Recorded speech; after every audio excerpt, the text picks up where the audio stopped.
Hi friends, today we're going to look at a graph. So we are going to look at the easiest way to see our data or data.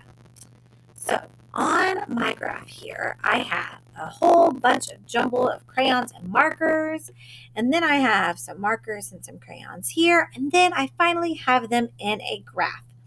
So when we look at these three things, which one is the easiest one for us to see the information in?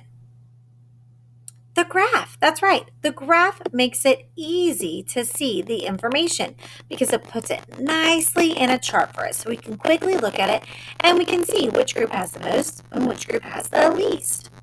So we're going to look at some information here and we're going to create a graph. So it says some friends were asked to grab their favorite coloring tool, a marker or a crayon. They put it in the bowl. So now we're going to organize this data or data. So I'm going to click on these objects and move them to our graph.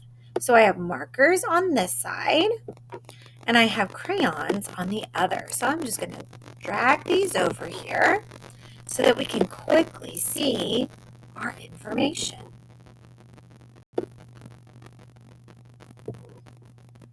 So when you are working with objects, that makes making a graph even easier because you can put the actual objects into your graph.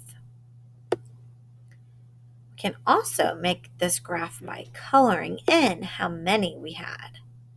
So move a few more over.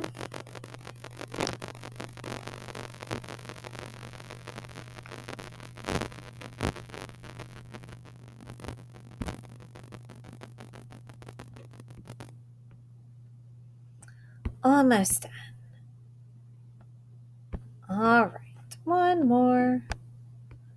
All right, so here is the graph that I created. So I took everyone's art supplies, either their markers or their crayons, and I put them on my graph. So now we can easily see when we look at this graph who has more and who has less, which one was the favorite and which one was not the favorite. So let's go to our next slide and look at our questions. So it says, how many students chose marker? So let's look at our graph and let's count how many did we have. We had 1, 2, 3, 4, 5, 6, 7. 7 people chose marker. So I'm going to write 7 in this box. How many students chose crayon? So let's go back over to our graph again. And let's see how many people chose crayon. 1, 2, 3, 4, 5, 6, 7, 8, 9 people chose crayon.